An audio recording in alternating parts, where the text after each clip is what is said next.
தேவ வார்த்தை ஐக்கியத்திற்கு நான் உங்களை வரவேற்கிறேன். நான் ஜெரல் சாண்டியாகோ. நீங்கள் கேட்டுக்கொண்டிருப்பது இயேசுவை அறிந்து கொள்ளுங்கள். இந்த ப்ரோக்ராமில் நாம் ஆண்டவராகிய இயேசுவை குறித்தும் அவருடைய போதனைகளை குறித்தும் அவருடைய கிரியைகளை குறித்தும் தியானிக்க போகிறோம். இது எக்ஸ்க்ளூசிவாக நம்ம ஆண்டவராகிய இயேசுவை குறித்த போதனை. ஹல்லேலூயா, ஹல்லேலூயா டு ஜீசஸ். ஜெபிக்கலாம். பிதாவை, இயேசுவின் நாமத்தினால் வருகிறோம். தாப்பனே, நீர் பெரியவர், உன்னதர், சர்வ வல்லவர், எங்களை படைத்தவர், எங்களை உண்டாக்கினவர், எங்களை ஆதரிக்கிறவர், எங்களை தாங்குகிறவர், எங்களை வழிநடத்துகிறவர். பிதாவே, நீர் எங்களுக்கு உம்முடைய விலையேறப்பெற்ற வார்த்தைகளை போதிக்க வேண்டுமா ஜெபிக்கிறோம். எங்கள் ஆண்டவராகிய இயேசுவை குறித்த வெளிச்சத்தை எங்களுக்கு கொடுக்க வேண்டுமா ஜெபிக்கிறோம். தாப்பனே, எங்கள் ஆண்டவராகிய இயேசுவை நீர் எங்களுக்கு வெளிப்படுத்த வேண்டுமா ஜெபிக்கிறோம். உம்முடைய ஞானம், புத்தி, அறிவு, வெளிச்சத்தை எங்களுக்கு கொடுக்க வேண்டுமா ஜெபிக்கிறோம். பிதாவே, நீர் அப்படியே செய்கிறபடியா ஸ்தோத்திரம். இந்த காலத்திற்கு தேவையான சரியான வார்த்தைகளை கொடுக்க வேண்டுமா ஜெபிக்கிறோம். தாப்பனே, எங்கள் வாழ்க்கைக்கு தேவையான பதில்களை வெளிப்படுத்த வேண்டுமா ஜெபிக்கிறோம். பிதாவே, நீங்கள் அப்படியே செய்கிறபடியால் ஸ்தோத்திரம். இயேசுவின் நாமத்தினால் பிதாவே, ஆமென். ஹல்லேலூயா, ஹல்லேலூயா டு ஜீசஸ்.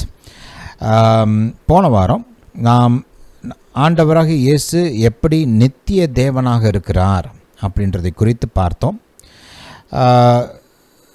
சுவிசேஷங்கள் 4 சுவிசேஷ புஸ்தகங்கள் இருக்குது பைபிளில். 4மே கேட்குறதுக்கு ஏறத்தாழ ஒரே மாதிரி இருந்தாலும் ஒவ்வொரு சுவிசேஷமும் நம் ஆண்டவராகிய இயேசுவை குறித்த ஒரு குறிப்பிட்ட வெளிப்பாட்டை நமக்கு கொண்டு வருகிறது. மத்தேயு நம் ஆண்டவராகிய இயேசுவை குறித்து, நம் ஆண்டவராகிய இயேசுவை அபிஷேகம் பண்ணப்பட்ட கிறிஸ்து, ஆபிரகாமின் வித்தும் தாவீதின் குமாரனுமாகிய கிறிஸ்து என்ற வெளிப்பாட்டை நமக்கு கொடுக்கிறார். மத்தேயு அந்த விதத்தில் ஆண்டவராகிய இயேசுவை நமக்கு பிரசன்ட் பண்ணுறார். ஹல்லேலூயா. பழைய ஏற்பாட்டின் தீர்க்கதரிசனங்களையும் போதனைகளையும் நிறைவேற்ற வந்த இயேசு என்ற ஒரு வெளிச்சம் மத்தேயு மூலமாக நமக்கு கொடுக்கப்படுகிறது. நீங்கள் மார்க் எழுதின சுவிசேஷத்தை பார்த்தீங்கன்னா, மார்க் இயேசு எப்படி தேவகுமாரனாக இருக்கிறார் என்ற வெளிச்சத்தை நமக்கு கொண்டு வருகிறார். லூக்கா நம் ஆண்டவராக இயேசு எப்படி மனுப்புத்திரனாக இருக்கிறார், அவர் தேவனாக இருந்தும் தன்னுடைய தெய்வீக மகிமைகளை எடுத்து வைத்துவிட்டு இந்த பூமிக்கு ஒரு மனுகுமாரனாக, 2ஆம் ஆதாமாக இந்த பூமிக்கு வந்தார் என்பதை நமக்கு போதிக்கிறார். யோவான் அப்போஸ்தலன் ஆண்டவராக இயேசு எப்படி வானத்தையும் பூமியும் படைத்த சர்வ வல்லமையுள்ள நித்திய தேவனாக இருக்கிறார், அவர் எப்படி நமக்கு ஜீவன் கொடுக்கிறவராக இருக்கிறார் என்பதை நமக்கு வெளிப்படுத்துகிறார். இது இந்த வெளிச்சத்தின் அடிப்படையில் நீங்கள் சுவிசேஷங்களை வாசிக்கும்போது தான் அந்த போதனைகளுடைய அர்த்தம் நமக்கு விளங்கும். நிறைய நேரத்தில் நம்ம இயேசு யாருன்னு தெரிஞ்சுக்காமல் அவருடைய போதனை வார்த்தைகளை மட்டும் தியானிக்கும்போது அதை சரியான விதத்தில் நம்மளால் புரிஞ்சுக்க முடிகிறதில்ல, சில சமயம் ஏற்றுக்க முடிகிறதும் இல்லை. அதனால் இயேசு யார், அவர் எப்படிப்பட்டவர் என்பதை முதலாவது அறிந்து கொள்ள வேண்டும். அதற்காக தான் முதல்ல இந்த இன்ட்ரடியூசிங் ஜீசஸ் மெசேஜ், இயேசுவை அறிந்து கொள்ளுங்கள் என்ற இந்த போதனையில் நம்ம ஆண்டவராகிய இயேசு யார் என்பதை குறித்து முதலாவதாக தியானிக்கிறோம். யோவான் அப்போஸ்தலன் வெளிப்படுத்தின பிரகாரம் இயேசு எப்படி நித்திய தேவனாக இருக்கிறார் என்பதை நாம் தியானிக்க ஆரம்பித்தோம். இன்றும் அதை குறித்து தொடர்ந்து தியானிக்க போகிறோம். வாசிப்போம். யோவான் எழுதின சுவிசேஷம் 1ஆம் அதிகாரம் 1ஆம் வசனத்திலிருந்து. ஆதியிலே வார்த்தை இருந்தது, அந்த வார்த்தை தேவனிடத்தில் இருந்தது, அந்த வார்த்தை தேவனாய் இருந்தது, அவர் ஆதியிலே தேவனோடு இருந்தார். இப்போ கவனிங்க, அங்கே வார்த்தைன்னு ஏதோ ஒரு பொருளை குறித்து பேசும் விதமாக இருந்தது அப்படின்னு சொல்கிறாரு இல்லையா? ஆனால் அடுத்த ஸ்டேட்மெண்ட்டில் பார்த்திங்கன்னா அவர் அப்படின்னு சொல்கிறார். அவர் ஆதியிலே தேவனோடு இருந்தார். என்ன அர்த்தம்? இங்கே யோவான் அப்போஸ்தலன் வார்த்தைன்னு சொல்லும்போது அவர் இயேசுவை குறித்து போதிக்கிறார். இயேசுவுக்கு இன்னொரு பேர் தேவனுடைய வார்த்தை. நம்ம வெளிப்படுத்தின சுவிசேஷம் 19ஆம் அதிகாரத்தில் அதை பார்க்குறோம். போன வாரம் அந்த ரெஃபரன்ஸ் எடுத்து உங்களுக்கு காண்பித்தேன். அதே போல் நம்ம ஆண்டவராகிய இயேசுவுக்கு இன்னொரு பேர் இருக்குது. என்னது? ஜீவ வார்த்தை, லிவிங் வேர்ட் இல்லையா? அல்லேலூயா. அப்போது இந்த வசனங்களை இந்த வார்த்தைன்ற இடத்துல இயேசுன்னு போட்டு நம்ம வாசித்தோம்னா இந்த பகுதி நமக்கு இன்னும் அருமையாக நல்லா விளங்கும். ஆதியில் இயேசு இருந்தார், அந்த இயேசு தேவனிடத்தில் இருந்தார், அந்த இயேசு தேவனாய் இருந்தார். இயேசு ஆதியிலே தேவனோடு இருந்தார், சகலமும் இயேசு மூலமாய் உண்டாயிற்று, உண்டானதொன்றும் இயேசுவே அல்லாமல் உண்டாகவில்லை. இயேசுவுக்குள் ஜீவன் இருந்தது, அந்த ஜீவன் மனுஷருக்கு ஒளியாயிருந்தது. அல்லேலூயா. இதுதான் யோவானுடைய போதனைக்கு அடிப்படை. யோவான் சுவிசேஷத்துக்கு அடிப்படை இந்த போதனை தான். இயேசு ஆதியிலே இருந்தார். அதாவது இயேசு வானமும் பூமியும் தோன்றுவதற்கு முன்பாக ஆதியிலே இருந்தார். அவர்தான் சகலத்திற்கும் காரணர், அவர்தான் சகலத்தையும் படைத்தவர், அவர்தான் சகலத்தையும் உருவாக்கினவர். ஆதியிலே வேதம் போதிக்குது இல்லையா? ஆதியாகமம் 1 அதிகாரம் 1 வசனத்தை பார்த்தோம்னா, ஆதியிலே தேவன் வானத்தையும் பூமியும் சிருஷ்டித்தார். ஆதியிலே, அதே அர்த்தத்தில் தான் இங்கே யோவான் ஆதியிலே அப்படின்னு சொல்கிறாரு. அல்லேலூயா. Jesus is the first cause. இயேசு தான் சகலவற்றிற்கும் ஆரம்பம். அவர் தான் ஆதியும் அந்தமுமாக இருக்கிறார். ரைட், முந்தினவரும் பிந்தினவருமாக இருக்கிறார். ஆல்ஃபாவும் ஒமேகாவுமாக இருக்கிறார். அவர்தான் சகலவற்றையும் ஆரம்பித்தவர். பிதாவாகிய தேவன் எதையுமே இயேசு மூலமாகத்தான் செய்கிறார் என்று வேதம் நமக்கு திட்டமாய் போதிக்கிறது. நீங்கள் கொலாசியருக்கு எழுதின நிருபத்தில் இந்த காரியத்தை பார்க்கலாம். இதே வெளிப்பாடு கொலாசியர் 1 அதிகாரம் 15 வசனத்திலையும் கொடுக்கப்படுகிறது. இயேசு அதர்சனமான தேவனுடைய தற்சுரூபமும் சர்வ சிருஷ்டிக்கும் முந்தின பேருமானவர். எல்லா சிருஷ்டிப்புக்கும் முன்னாடி இருந்தவர் இயேசு. இயேசு 2000 வருஷத்துக்கு முன்னாடி பிறந்த ஒரு மனிதன் கிடையாது. இயேசு நித்திய தேவன், வானத்தையும் பூமியும் உண்டாக்கின தேவன், சர்வ வல்லவர். அல்லேலூயா. ஏனென்றால் 16 வசனத்தை கவனிங்க. இயேசுவுக்குள் சகலமும் சிருஷ்டிக்கப்பட்டது, பரலோகத்தில் உள்ளவைகளும் பூலோகத்தில் உள்ளவைகளும் ஆகிய காணப்படுகிறவைகளும் காணப்படாதவைகளுமான சகல வஸ்துக்களும், சிங்காசனங்களானாலும் கர்த்தத்துவங்களானாலும் துரைத்தனங்களானாலும் அதிகாரங்களானாலும் சகலமும் இயேசுவை கொண்டும் இயேசுவுக்கென்றும் சிருஷ்டிக்கப்பட்டது. இயேசு எல்லாவற்றிற்கும் முந்தினவர், எல்லாம் இயேசுவுக்குள் நிலை நிற்கிறது. அல்லேலூயா. இந்த வெளிப்பாடு ரொம்ப முக்கியம். இயேசுவை நீங்கள் இந்த கண்ணோட்டத்தில் பார்க்கும்போது தான் உங்களுக்கு பைபிள் வழங்கும். அல்லேலூயா. இதே கருத்து இந்த யோவான் சுவிசேஷம் முழுவதும் போதிக்கப்படுகிறது என்பதை குறித்து போன மெசேஜில் நம்ம பார்த்தோம். யோவான் ஸ்நானகன் தன்னை குறித்து சொல்லும்போது, ரைட், யோவான் ஸ்நானகன் இயேசுவை போதிக்கும்போது, இயேசு அவரை காட்டிலும் உயர்ந்தவர், பெரியவர், இயேசு இவருக்கு முந்தினவர், இவருக்கு முன்பாக இருந்தவர் என்று அவர் சொல்கிறார். அப்படின்னா என்ன அர்த்தம்? ஏன்னா நீங்கள் பூமியின் வாழ்க்கையின் பிரகாரம் பார்த்தோம்னா யோவான் ஸ்நானகன் இயேசுவுக்கு மூத்தவர் 6 மாதம். ஆனால் யோவான் ஸ்நானகன் என்ன சொல்கிறாரு? அவர் எனக்கு முன்பாக இருந்தார், எனக்கு முன் இருந்தபடியால் என்னிலும் மேன்மையுள்ளவர் என்று நான் சொன்னேனே. இந்த வெளிச்சம் ரொம்ப முக்கியம். யோவான் ஸ்நானகன் பாருங்கள், இயேசுவை குறித்த சரியான வெளிச்சத்தை பெற்றுக்கொண்டார். யோவான் ஸ்நானகன் இந்த காரியத்தில் வெற்றி பெறுகிறார். அநேக யூத ஜனங்கள் இதில் தோல்வி அடைகிறார்கள். பாருங்கள், இயேசுவுடைய சொந்த ஊர் மக்கள், நசரேன், ஏன்னா அவர் பெத்லஹேமில் பிறந்திருந்தாலும் வளர்ந்ததெல்லாம் நாசரத்தில், ரைட். அப்போ அந்த நாசரேத்து ஊர் மக்களை பார்த்தோம்னா அவங்க இயேசுவை சரியாக அடையாளம் கண்டுபிடிச்சிக்கல. அவர்கள் மத்தியில் இயேசு வாழ்ந்தபோதும் சரி, பின்பாக அவர் ஊழியத்தை ஆரம்பித்து ஊழியங்களை நிறைவேற்றுகிற காலத்தில் அவங்க ஊரில் போய் போதிக்கும் போதும் சரி, இயேசுவை அவர்கள் சரியான விதத்தில் அடையாளம் கண்டுபிடிக்க தவறினார்கள். இயேசு அவங்களுக்கு முன்பாக போய் நிற்கிறார், அபிஷேகம் நிறைஞ்சு அருமையாக போதிக்கிறார். அவங்களுக்குள்ளே பார்த்திங்கன்னா அவங்க எல்லாரும் இயேசுவை குறித்து இடரல் அடைகிறார்கள் என்று வேதம் போதிக்குது. இவர் மரியாளுடைய பையன் தானே, யாக்கோபு யூதாவுடைய சகோதரன் தானே, இவருடைய சகோதரிகள் நம்ம மத்தியில் இருக்கிறாங்களே, அவங்க பாருங்கள், எல்லாரும் இயற்கையான இயேசுவுடைய அந்த வாழ்க்கையை மட்டும்தான் பார்க்குறாங்க. அவர் யார் என்ற மெய்யான ஆவிக்குரிய வெளிச்சத்தை பெறாதவர்களாக இருந்தாங்க. ஆனால் யோவான் ஸ்நானகன் அப்படி இல்லை.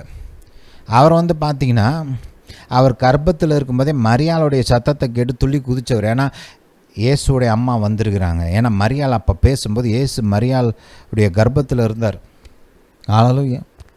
அப்போ அந்த சத்தத்தை கேட்டோன்னே அடையாளம் கண்டுபிடிச்ச ஆள் இவர் யோவான் ஸ்நானகன். இங்கேயும் பார்த்திங்கன்னா, பிதாவிடத்திலிருந்து வெளிச்சத்தை பெற்றுக்கொண்டார். வாசிப்போம் 33ஆம் வசனம். நானும் இவரை அறியாதிருந்தேன், ஆனாலும் ஜலத்தினால் ஞானஸ்நானம் கொடுக்கும்படி என்னை அனுப்பினவர் பிதாவாகிய தேவன். ஆவியானவர் இறங்கி யார் மேல் தங்குவதை நீ காண்பாயோ அவரே பரிசுத்த ஆவியினால் ஞானஸ்நானம் கொடுக்கிறவர் என்று எனக்கு சொல்லியிருந்தார். அந்தபடியே நான் கண்டு இவரே தேவனுடைய குமாரன் என்று சாட்சி கொடுத்து வருகிறேன் என்றான். அப்போ பாருங்கள், யோவான் ஸ்நானகன் பிதாவை குறித்து எப்படி அறிந்து கொண்டார்? இயேசுவை குறித்து எப்படி அறிந்து கொண்டார்? பிதாவிடத்திலிருந்து வெளிச்சத்தை பெற்று இயேசு இன்னார் என்று கரெக்டாக கண்டுபிடிச்சார். ஹல்லேலூயா.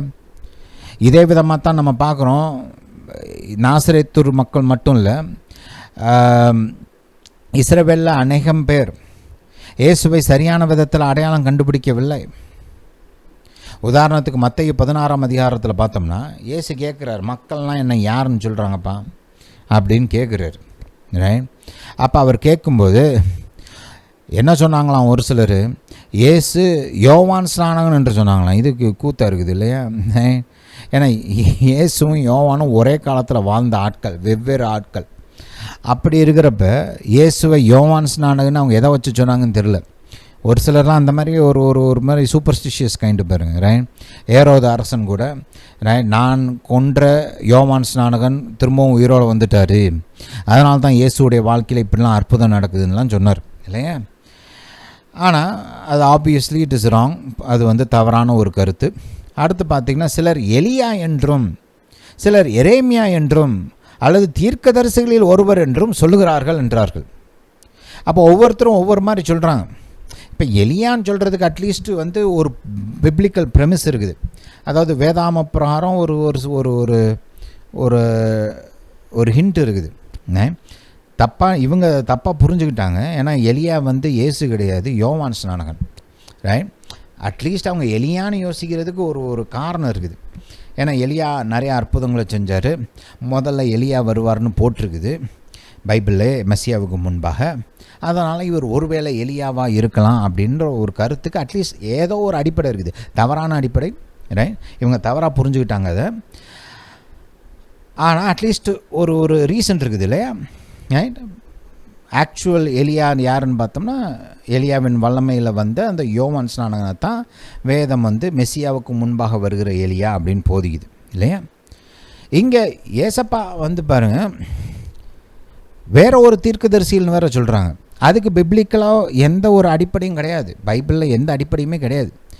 ஒரு சிலர் இவர் எரேமியாவாக இருக்கலாம், இல்லை எசேக்கியேலாக இருக்கலாம், இல்லை ஏசையாவாக இருக்கலாம் அப்படின்லாம் சொல்கிறாங்க. a total failure on their part. இயேசுவை அடையாளம் கொள்ள தவறினார்கள். இது ஒரு பெரிய லாஸ். அது ஆக்சுவலாக ஏசப்பா எருசலேமை பார்த்து சொல்கிறாரு, இப்போயாவது நீ புரிஞ்சுக்கிட்டு இருந்தீன்னா, ரைட், இந்த காலத்தில் இது உன்னுடைய காலம், நான் உன்னை விசிட் பண்ணுறேன், ரைட், நான் இறங்கி வந்திருக்கிறேன், இப்போயாவது நீ என்னை கரெக்டாக அடையாளம் கண்டுபிடிச்சிருந்தீன்னா, இந்த காலத்தை புரிஞ்சுக்கிட்டு இருந்தீன்னா, ரைட், உனக்கு இந்த அழிவெல்லாம் வராதே அப்படின்னு சொல்லி ஏசப்பா அழுகிறார் எருசலேமை குறித்து இல்லையா? நம்ம அதை பார்க்குறோம். ஆனால் பேதுரு இயேசுவை கரெக்டாக அடையாளம் கண்டுபிடிக்கிறார். எப்படி அடையாளம் கண்டுபிடிச்சார்? பிதாவிடத்திலிருந்து வந்த வெளிப்பாடு. 15ஆம் வசனத்தை கவனிங்க. அப்பொழுது அவர், நீங்கள் என்னை யார் என்று சொல்லுகிறீர்கள் என்று கேட்டார். இந்த கேள்விக்கு ஒவ்வொரு மனுஷனும் பதில் சொல்லணும். பூமியில் பிறந்த ஒவ்வொரு மனுஷனும் என்ன பதில் சொல்லணும்? இந்த கேள்விக்கு பதில் சொல்லணும். ஏசு யார்? நீ ஏசப்பா யாருன்னு நினைக்கிற? ஏசப்பா தேவன் தான், அது மாறாத சத்தியம். ரைட். ஆனால் மக்கள் பார்க்குற விதம் இருக்குது இல்லையா, அந்த காலத்தில் யூதர்கள் பார்த்த மாதிரியே தான் இன்றைக்கி அநேக ஜனங்கள் சொல்கிறாங்க. இன்றைக்கி பொதுவாக பல பேர்கிட்ட போய் கேட்டிங்கன்னா ஒரு சிலர் வந்து அவர் அநேக தேவர்களில் ஒருத்தர் அப்படின்வாங்க. ஒரு சிலர் வந்து பார்த்திங்கன்னா அவர் வந்து ஒரு போதகர் அப்படின்வாங்க. ஒரு சிலர் அவர் ஒரு ஞானி அப்படின்வாங்க. ஒரு சிலர் அவர் வந்து ஒரு தீர்க்கதரிசி அப்படின்வாங்க. ஒரு சிலர் அவர் நம்புறதே கிடையாது இல்லையா. அப்போது ஒரு சிலர் வந்து அது ஏதோ ஒரு நல்ல கருத்துக்கள்லாம் சொல்லியிருக்கிறாரு, நல்லவர் அப்படின்வாங்க இல்லையா. அப்போது எல்லா மனுஷனுமே இந்த கேள்விக்கு பதில் சொல்லணும். ஏசு யார், நீ என்னன்னு சொல்கிற, ஏசப்பாவை நீ யாருன்னு சொல்கிற, ஓம் பார்வையில் ஏசு யாராக இருக்கிறார், இந்த கேள்விக்கு நம்ம எல்லாருமே பதில் சொல்லணும். ஹல்லேலூயா. இண்டிவிஜுவலாக தனியாக ரைட், நம்ம சுயமாக இயேசு யார் என்று நம்ம மனசில் அவர் எப்படி இருக்கிறார், நம்ம பார்வையில் அவர் எப்படி இருக்கிறாருன்னு நம்ம எல்லாருமே பதில் சொல்லணும். அந்த பதிலுக்கு பொறுத்து தான் நம்மளுடைய நித்தியம் தீர்மானிக்கப்படுகிறது. ஹல்லேலூயா. 16ஆம் வசனத்தை கவனிங்க. சீமோன் பேதுரு பிரதியுத்தரமாக நீர் ஜீவனுள்ள தேவனுடைய குமாரனாகிய கிறிஸ்து என்றான். இயேசு அவனை நோக்கி, யோனாவின் குமாரனாகிய சீமோனே, நீ ஆசீர்வதிக்கப்பட்டவன், மாம்சமும் இரத்தமும் இதை உனக்கு வெளிப்படுத்தவில்லை, பரலோகத்தில் இருக்கிற என் பிதா இதை உனக்கு வெளிப்படுத்தி இருக்கிறார். ஹல்லேலூயா. அப்போ இயேசுவை குறித்த இந்த சரியான வெளிப்பாடு நமக்கு வேணும். யோவானுடைய அப்போஸ்தலனுடைய போதனையில் பார்த்தீங்கன்னா அநேக நேரங்களில் இந்த பரிசேயராக இருக்கட்டும், அந்த யூத மக்களாக இருக்கட்டும், சதுசேயராக இருக்கட்டும், இந்த கூட்டத்தாரெல்லாம் பார்த்தீங்கன்னா இயேசுவை சரியாக புரிந்து கொள்ளாததுனால அவருடைய வார்த்தைகளையும் அவங்க தப்பாக புரிஞ்சுக்குவாங்க அநேக நேரங்களில். ஹல்லேலூயா. ஒரு இடத்துல பார்த்தீங்கன்னா இயேசு ஒரு மாபெரும் அற்புதத்தை செய்கிறார். 5 அப்பம் 2 மீனை பெருக்கி ஆயிரக்கணக்கான மக்களுக்கு சாப்பாடு கொடுக்குறாரு. அதை சாப்பிட்ட உடனே இவங்களாம் சொல்கிறாங்க, ஆஹா, வரவிருக்கும் தீர்க்கதரிசி இவர் தான் அப்படின்னு சொல்கிறாங்க. அங்கேயும் பார்த்தீங்கன்னா கிறிஸ்துன்னு சொல்லலை, மெசியான்னு சொல்லலை, தேவகுமாரன்னு கூட சொல்ல, என்ன சொல்கிறாங்க, வரவிருக்கிற தீர்க்கதரிசி அப்படின்றாங்க. சரி, அடுத்த நாள் பார்த்தீங்கன்னா ஏசப்பா வந்து கிளம்பி போயிடுறாரு. இவங்க அவரை தேடி போகிறாங்க. ஏன் போனாங்கன்னா ஃப்ரீயாக சாப்பாடு கிடைக்குன்னு போகிறாங்க. அவங்க சொல்கிறாங்க பாருங்கள் ஏசப்பாட்ட, மோசே வந்து 40 வருஷம் இஸ்ரவேல் ஜனத்துக்கு வானத்துலேருந்து மன்னாவை கொடுத்தாரு, அப்போ நீர் என்ன செய்வீர் அப்படின்னு கேட்குறாங்க. நீரும் சாப்பாடு கொடுத்தா நீ தான் மெசியான்னு நாங்களும் சொல்கிறோம். ரைட், அந்த மாதிரி போயிடுறாங்க. அவங்களும் பார்த்திங்கன்னா இயேசு நான் வானத்திலிருந்து இறங்கி வந்த ஜீவ அப்பம் அப்படின்னு சொல்லும்போது அவங்களால அதை ஏற்றுக்க முடியல. அவங்க என்ன சொல்கிறாங்க, நீர் எப்படி அப்படி சொல்லலாம், நீர் மரியாளின் குமாரன் தானே, யோசேப்பு வந்து உங்கள் அப்பா தானே, எங்களுக்கு தெரியும்ல, எங்களுக்கு தெரியாதா. ஹல்லேலூயா. Hallelujah to Jesus. இந்த வசனத்தை கொஞ்சம் கவனிங்க. 35ஆம் வசனம். இயேசு அவர்களை நோக்கி, ஜீவ அப்பம் நானே, என்னிடத்தில் வருகிறவன் ஒரு காலம் பசியடையான், என்னிடத்தில் விசுவாசமாக இருக்கிறவன் ஒரு காலம் தாகமடையான். நீங்கள் என்னை கண்டிருந்தும் விசுவாசியாமல் இருக்கிறீர்கள் என்று உங்களுக்கு சொன்னேன். ஹல்லேலூயா. பார்க்குறாங்க, கேட்குறாங்க, அற்புதங்களை பார்க்குறாங்க, ஆனால் புரிஞ்சுக்க முடியல கர்த்தரை. இயேசு தேவகுமாரன், இயேசு கிறிஸ்து, இயேசு தேவன், நித்திய தேவன் புரிஞ்சுக்க முடியல அவங்களால. ஹல்லேலூயா. நாம் அப்படி இருக்கக்கூடாது.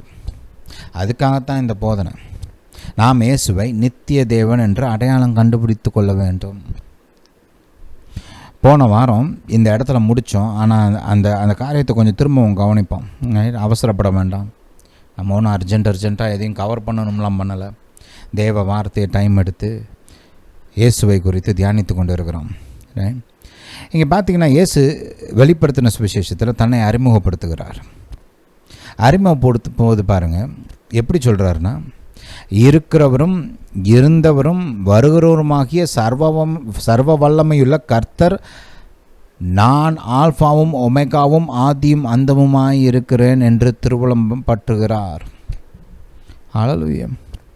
அங்கே ஆவியானவர் யோவான் மூலமாக இயேசுவை நமக்கு அறிமுகப்படுத்தும் போது அவர் ஆதியிலே தேவனாக இருந்தார், வானத்தையும் பூமியும் சிருஷ்டித்தார், அவருக்குள் ஜீவன் இருக்கிறது அப்படின்னு சொல்கிறத பார்த்தோம். இங்கே ஏசப்பா யோவான் அப்போஸ்தலனுக்கு தரிசனத்தில் பத்மோத்தீவில் அவர் இருக்கும்போது அவருக்கு தரிசனமாகி அவருக்கு இந்த வெளிப்படுத்தின சுவிசேஷ புஸ்தகத்தை கொடுக்குறாரு. ரைட், ஆளல் இந்த வெளிச்சத்தை கொடுக்குறாரு அவருக்கு. அப்படி கொடுக்கும்போது தன்னை அவர் அறிமுகப்படுத்தும் போது என்ன சொல்கிறாரு? இருக்கிறதுனா இப்போ ப்ரெசண்ட்டில் இருக்கிறேன், நான் இருந்தவர், அதாவது பாஸ்ட்லேயும் நான் தான் இருந்தேன். ரைட், முந்தின காலத்துலேயும் நான் தான் இருந்தேன், கடந்த காலத்துலேயும் நான் தான் இருந்தேன், இப்போ நிகழ்காலத்துலேயும் நான் இருக்கிறேன், கடந்த காலத்துலேயும் இருந்தேன். வருகிறவர்னு என்ன அர்த்தம்? வருங்காலத்துலேயும் நான் இருப்பேன். இது எல்லாரையாலையும் சொல்ல முடியாது. கொஞ்சம் மனுஷன் வருஷத்துக்கு முன்னாடி இருந்தவங்க இன்றைக்கி இல்லை, இன்றைக்கி இருக்கிறவங்க நாளைக்கு இருக்க மாட்டாங்க. ஆனால் கர்த்தர் இதை சொல்லலாம். நீங்கள் 10,000 வருஷத்துக்கு முன்னாடி போய் பார்த்தாலும் அவர் இருந்தார், 1000 வருஷத்துக்கு முன்னாடி போய் பார்த்தாலும் அவர் இருந்தார், உலகம் ஆரம்பிக்கும் போது இருந்தார், 2000 வருஷத்துக்கு முன்னாடியும் அவர் இருந்தார், இன்றைக்கும் இருக்கிறாரு, நாளைக்கும் இருப்பார், இன்னும் ஒரு 1000 வருஷம் போனாலும் அவர் இருப்பார். நித்தியமாக அவர் இருப்பார். இவர் ஒருவர் மாத்திரமே நித்திய தேவன் என்று சொல்ல முடியும். இருந்தவர், இருக்கிறவர், இனிமேலும் வருகிறவர். அடுத்து தன்னை குறித்து சொல்லும்போது ஏசப்பா சர்வ வல்லமையுள்ள கர்த்தர் என்று சொல்லுகிறார். ஆல்மைட்டி காட், எல்லாவற்றையும் செய்யக்கூடியவர், எதுவும் அவருக்கு கடினமில்லை, அவரால் முடியாதது எதுவும் இல்லை. ரைட், அடுத்து நான் ஆல்பாவும் ஒமேகாவும் ஆதியும் அந்தமுமாய் இருக்கிறேன் என்று சொல்கிறார். இது ரொம்ப ஒரு முக்கியமான வெளிச்சம். ஏன்னு கேட்டிங்கன்னா, ஆதியும் அந்தம்னா ஆதியில் தான் அவர் ஆரம்பித்தார் இல்லையா? வானத்தையும் பூமியும் படைத்து சகலவற்றையும் ஆரம்பித்தார். இப்போ முடிக்க போகிறார். அவர் இந்த முடிவுக்கு கொண்டு வர போகிறதுனால ஒமேகாவும் அந்தமும் அப்படின்னு சொல்கிறார். ஆரம்பிக்கும்போது ஆல்ஃபாவாக இருக்கிறாரு, ஆதியாக இருக்கிறாரு. இப்போ முடிக்க போகிற காலத்தில் ஒமேகாவும் அந்தமுமாக இருக்கிறார். ஆரம்பித்தவர் முடிவுக்கு கொண்டு வரப்போகிறார். இந்த யுகத்தை முடிவுக்கு கொண்டு வந்துட்டு புதுவானம் புது பூமியை உருவாக்கி ஒரு புதிய யுகத்தை நமக்கு கொடுக்க போகிறார். ஹல்லேலூயா, ஹல்லேலூயா டு ஜீசஸ். இந்த வெளிச்சத்தில் தான் என்டையர் ரெவலேஷன் புஸ்தகம் இருக்குது. இந்த வெளிச்சத்தின் அடிப்படையில் தான் இயேசு இருந்தவர், இருக்கிறவர், இனிமேலும் வருகிறவர், அதாவது நித்திய தேவன், சர்வ வல்லமையுள்ளவர், ஆதியும் அந்தமுமானவர், முந்தினவரும் பிந்தினவருமானவர் அப்படின்ற அந்த வெளிச்சத்தின் அடிப்படையில் தான் வெளிப்படுத்தின சுவிசேஷம் புஸ்தகமே. இது உண்மை இல்லை அப்படின்னா வெளிப்படுத்தின சுவிசேஷம் புஸ்தகத்தை தூக்கி நீங்கள் வீசிடலாம். புரியுதா? வெளிப்படுத்தின சுவிசேஷம் ஏன் உண்மை, ஏன் அதை நம்ம இறுக பற்றி கொள்ளணும் அப்படின்னா, இந்த வசனம் உண்மை. இயேசு இருக்கிறவர், இருந்தவர், வருகிறவர், சர்வ வல்லமையுள்ள கர்த்தர், ஆல்ஃபாவும் ஒமேகாவும் ஆதியும் அந்தமுமாய் இருக்கிறவர். அதனால தான் இந்த வெளிப்படுத்தின சுவிசேஷம் 100க்கு 100 சத்தியம். நீங்கள் வெளிப்படுத்தின சுவிசேஷ புஸ்தகத்தை படிக்கும்போது இந்த சத்தியத்தின் வெளிச்சத்தில் தான் வாசிக்கணும். புரியுதா? ஹல்லேலூயா. அது மட்டும் இல்லை, பாருங்கள், இங்கே ஆண்டவராகிய இயேசு இன்னும் கொஞ்சம் பேசுகிறார். ரைட், ஒரு தரிசனத்தில் அவருடைய அவருடைய தோற்றம், ரைட், அவர் கையில் இருந்த அந்த நட்சத்திரங்கள், அந்த லேம்ப் ஸ்டாண்ட் இல்லையா, இது எல்லாவற்றையும் தரிசனத்தில் காண்பிக்கிறாரு. ரைட், அதெல்லாம் யோவான் ஸ்நானன் பார்க்குறாரு. அந்த ஒவ்வொரு வெளிப்பாடுமே அந்த 2ஆம் அதிகாரம் 3ஆம் அதிகாரத்துக்கு ரொம்ப முக்கியம். நீங்கள் அந்த நிருபங்களை பார்த்தீங்கன்னா ஒவ்வொரு நிருபம் ஆரம்பிக்கிறதுக்கு முன்னாடியும் அந்த ஒரு வெளிப்பாடு அங்கே கொடுக்கப்பட்டிருக்கும். அந்த வெளிப்பாடின் அடிப்படையில் தான் அந்த லெட்டர் இருக்கும். ரைட், அது எபேசுக்கு எழுதுறதா இருந்தாலும் சரி, ஸ்மிர்னாக்கு எழுதின நிருபமாக இருந்தாலும் சரி, மற்ற அந்த இருக்கிற அந்த மிச்சம் 5 சபைகளுக்கு எழுதின அந்த நிருபங்களாக இருந்தாலும் சரி, எல்லாமே அந்த இயேசுவை குறித்த அந்த வெளிப்பாடின் அடிப்படையில் கொடுக்கப்பட்ட வார்த்தைகள். இந்த மொத்த வெளிப்படுத்தின சுவிசேஷ புஸ்தகமும் இந்த முதல் அதிகாரத்தில் இயேசுவை குறித்த வெளிப்பாடின் அடிப்படையில் தான் மொத்த வெளிப்படுத்தின சுவிசேஷ புஸ்தகமும் எழுதப்பட்டிருக்கிறது. இதை மைண்டில் வச்சுக்கணும். அவர் யார் என்று அறிந்தால்தான் அவருடைய வார்த்தைகள் உங்களுக்கு விளங்கும். அவர் யார் என்று அறிந்து அவர் எப்படிப்பட்டவர் என்று அறிந்திருக்கும் போது தான் அவருடைய போதனைகள் நமக்கு விளங்கும். ஹல்லேலூயா. இயேசு தன்னை குறித்து சொல்லும்போது இப்படி சொல்கிறார், நான் அவரை கண்டபோது செத்தவனைப் போல் அவருடைய பாதத்தில் விழுந்தேன். ஒரு காலத்தில் யோவான் ஸ்நானகன் யோவான் அப்போஸ்தலன் இயேசுவை மனிதனாக அறிந்திருந்தார், மனுபுத்திரனாக அறிந்திருந்தார். அப்படி தோளில் சாஞ்சுக்கிட்டு ஜாலியாக அவர் கூட பேசுகிறாரு.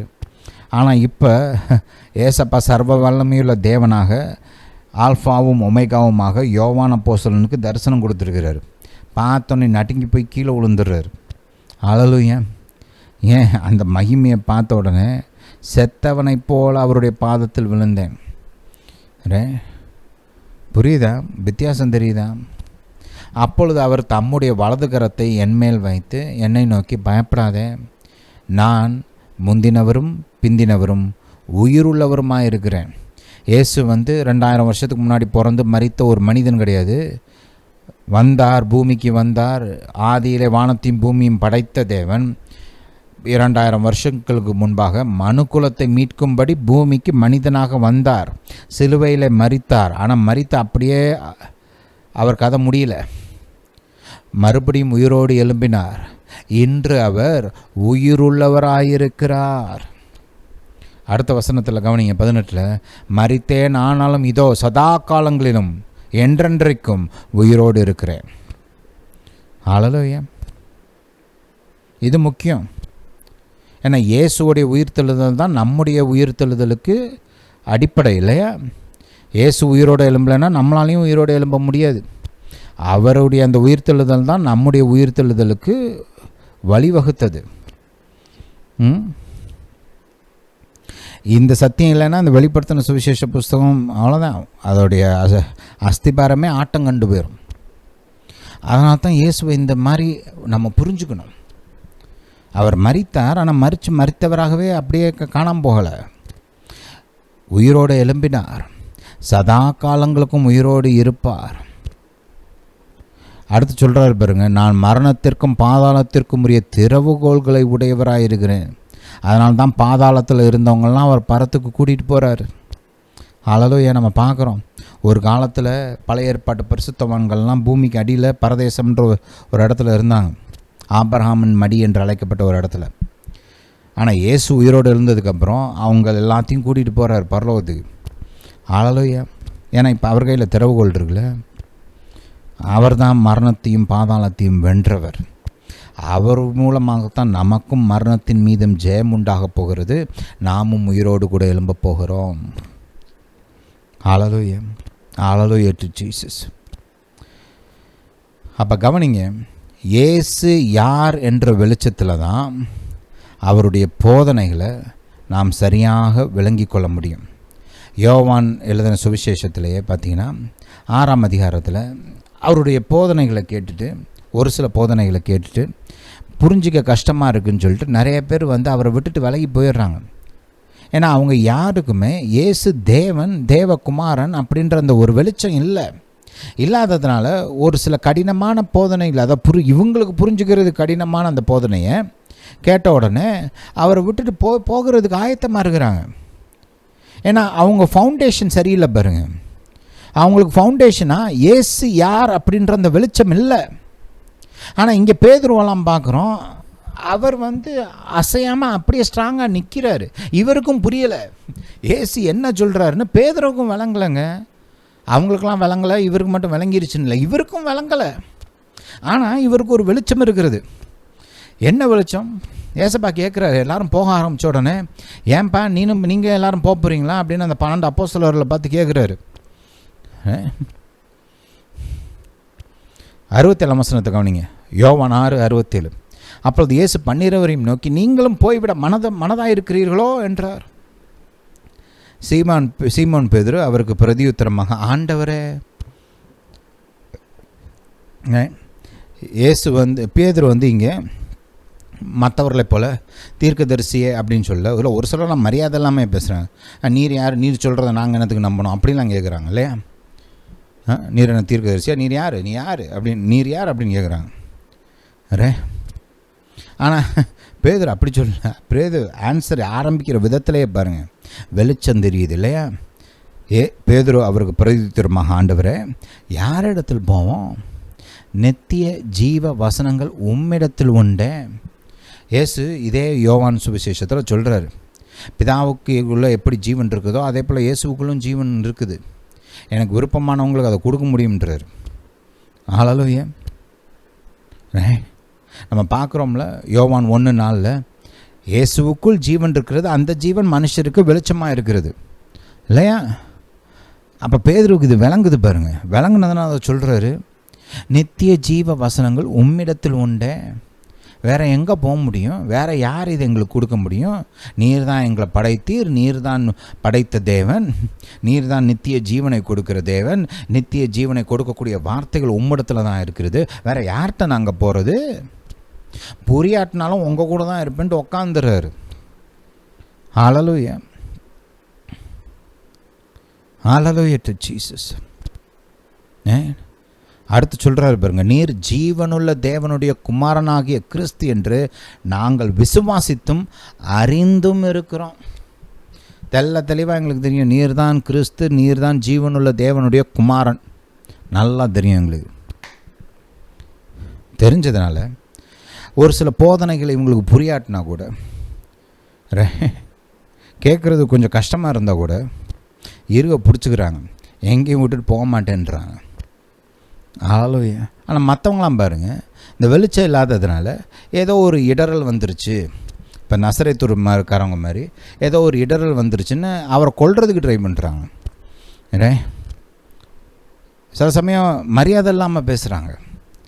இவர் நம்மளுக்கு தெரிஞ்சவர் தானே, இவருக்கு எங்கேருந்து வந்துச்சு இவ்வளோ வல்லமை ஞானம்லாம், ரைட்? அப்படிலாம் பேசுகிறாங்க இல்லையா? இயேசு தான் நித்திய தேவன் அப்படின்ற வெளிச்சம் இருந்தால், ஒரு சிலர்லாம் நீங்கள் என்ன இப்படிலாம் சொல்கிறீங்க, அதெல்லாம் கரெக்ட் இல்லை, இது தப்பு அப்படின்லாம் சொல்லுவாங்களா? சொல்ல மாட்டாங்க. பேதுருவ மாதிரி புரியாட்டினாலும் தாழ்ச்சியோடு அமைதியாக இருப்பாங்க. இந்த வெளிச்சம் இல்லாததுனால பாருங்கள், பெருமையாக பேசுகிறது என்னமோ அவங்களுக்கு எல்லாம் தெரிஞ்ச மாதிரியும், ஏசப்பாக்கு தெரியாமல் பேசுகிற மாதிரியும். இன்றைக்கி கூட நிறைய பேர் பைபிள் படிக்கும்போது அப்படி தான் நினைக்கிறாங்க இல்லையா? ஏன் அப்படி நினப்பு வருது? ஏன்னா அவர் தான் தேவன், சர்வ வல்லவர், ஒருவராய் ஞானம் உள்ளவர் அப்படின்ற அந்த வெளிச்சம் இல்லை. வெளிச்சம் இல்லாததுனால அவர்கிட்ட போய் ஆர்கியூ பண்ணிகிட்டு இருக்காது, நீ இது தப்பு, இது சரி கிடையாது. யோசிச்சு பாருங்களேன், சாதாரண மனுஷன் வானத்தையும் பூமியும் படைத்த கர்த்தரை பார்த்து, நீர் சொல்கிறது தப்பு, நாங்கள் சொல்கிறது தான் சரி, நாங்கள் நினைக்கிறது தான் சரி, எவ்வளோ பெருமை இருக்கணும் இல்லையா? நம்மளுமே செஞ்சுருக்கிறோம் இல்லையா சில சமயங்களில் அறியாமையில். ஆனால் இந்த வெளிச்சம் இருந்துச்சுன்னா பேதுருவை போல் நம்மளை தாழ்த்தி கொண்டு, புரியாட்டினாலும் விளங்காட்டினாலும் கேட்குறது கஷ்டமாக இருந்தால் கூட, கர்த்தாவே சொல்லும் அடியேன் கேட்குறேன் அப்படின்ற ஒரு தாழ்ச்சி உண்டாகும் இல்லை? ஹல்லேலூயா. அதனால தான் பாருங்கள், இயேசுவை குறித்த இந்த வெளிச்சம் அதிமுக்கியம். இந்த வெளிச்சம் இருக்கும்போது அவருடைய போதனைகளை பின்பற்றுவது சுலபம், போதனைகளை கேட்பதற்கு ஒரு மனம் உண்டாகும், போதனைகளை அறிந்து கொள்வதற்கு ஒரு தாழ்ச்சி உண்டாகும். ஹல்லேலூயா, ஹல்லேலூயா டு ஜீசஸ். சரி, உங்களுக்காக நான் ஜெபிக்க விரும்புகிறேன். யாரெல்லாம் இயேசுவை ஏற்றுக்கொள்ள விரும்புகிறீர்களோ உங்களை நான் ஒரு ஜெபத்தில் நான் வழி நடத்த விரும்புகிறேன். ஹல்லேலூயா. என்னோட கூட சேர்ந்து ஜெபிங்க. கர்த்தர் இப்பொழுதே உங்களுக்கு ரட்சிப்பை உண்டு பண்ணுவார். பிதாவே, இயேசுவின் நாமத்தினால் வருகிறோம். தாப்பனே, நீரே இரட்சகர், வானத்தையும் பூமியும் படைத்தவர், எங்களை உருவாக்கினவர், எங்களுக்காக உம்முடைய ஒரே குமாரனை இந்த பூமிக்கு அனுப்பினவர், எங்கள் ஆண்டவராகிய இயேசு எங்களுக்காக சிலுவையில் மரித்தார், எங்களுக்காக தேவ ஆட்டுக்குட்டியாக எங்களுடைய பாவத்தை போக்கும் பலியாக இயேசு சிலுவையில் மரித்தார். என்னோட கூட சேர்ந்து நீங்கள் ஜெபிக்கிற மாதிரியே ரைட், என்னோட கூட சேர்ந்து ஜெபிங்க. பிதாவே, இயேசு என்னுடைய பாவத்திற்காக சிலுவையில் மரித்தார் என்பதை நான் விசுவாசிக்கிறேன். இயேசு எனக்காக இரத்தம் சிந்தினார் என்பதை விசுவாசிக்கிறேன். இயேசு தேவகுமாரன் கிறிஸ்து வானத்தையும் பூமியும் படைத்த கர்த்தர் என்பதை நான் விசுவாசிக்கிறேன். இயேசுவை என்னுடைய சொந்த கர்த்தராக, என்னுடைய இரட்சகராக ஏற்றுக்கொள்கிறேன். இயேசுவே என் கர்த்தர் என்று அறிக்கை செய்கிறேன். இயேசு என் இரட்சகர், இயேசு என் மீட்பர். பிதாவே, உம்முடைய வார்த்தையின்படி ஆண்டவராகிய இயேசுவின் மீது நான் வைத்த விசுவாசத்தினால் என்னை உம்முடைய பிள்ளையாக நீர் மாற்றியிருக்கிறபடியால் ஸ்தோத்திரம். இப்பொழுது நான் உம்முடைய குடும்பமாக இருக்கிறேன், உம்முடைய பிள்ளையாக இருக்கிறேன். என்னை நீர் மறுபடியும் பிறக்கச் செய்தபடியால் ஸ்தோத்திரம். பிதாவே, நீர் என்னை வழிநடத்த வேண்டுமா ஜெபிக்கிறேன். உமக்குகுந்த வேதத்தை போதிக்கிற நல்ல சபையில் என்னை சேர்க்க வேண்டுமா ஜெபிக்கிறேன். வழி நடத்த வேண்டுமா ஜெபிக்கிறேன்.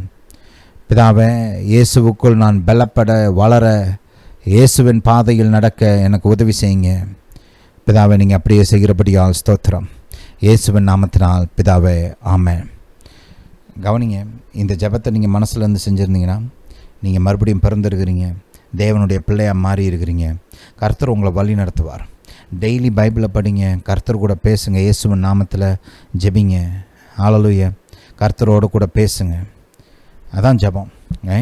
பிதாவே, இயேசுவின் நாமத்தில் வருகிறேன் அப்படின்னு சொல்லிட்டு அவர் கூட பேசுங்க. உங்கள் பிரச்சனைகளெல்லாம் சொல்லுங்கள். அவர் உங்களுக்கு உதவி பண்ணுவார். உங்கள் வாழ்க்கையின் காரியங்களில் உதவி பண்ணுவார். நல்ல ஒரு சபைக்கு போங்க.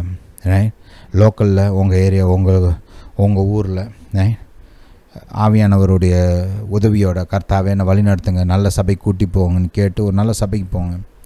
மற்ற விசுவாசிகளோடு இணைந்து கர்த்தரை வழிபடுவதற்கு அது ரொம்ப ஒரு முக்கியமான காரியம். அதனால் அதை செய்யுங்க. இந்த நம்முடைய வாரம் இயேசுவை குறித்த இந்த போதனைகளை கேளுங்க. ஒவ்வொரு சண்டையும் பப்ளிஷ் பண்ணுறோம். இயேசுவை குறித்த சரியான வெளிப்பாட்டை உங்களுக்கு இந்த போதனைகள் கொடுக்கும். இயேசுவை அறிந்து கொள்வீர்கள், இயேசுவின் விசுவாசத்தில் பலப்படுவீர்கள். அது மட்டுமல்ல, நம்முடைய யூடியூப் சேனலில் பைபிளிலிருந்து பல டாப்பிக்கில் நம்ம தேவ வார்த்தையை பேசுகிறோம். அந்த மெசேஜஸ்லாம் நம்ம சேனல்லே இருக்கும். நீங்கள் அதெல்லாம் கேட்டு பயன்பெறுங்க. கர்த்தர் உங்களை பலப்படுத்துவார். இந்த போதனைகளை கேட்டபடியால் நன்றி. கர்த்தர் உங்களை ஆசீர்வதிப்பாராக. நம்முடைய இயேசு ராஜா சீக்கிரம் வருகிறார்.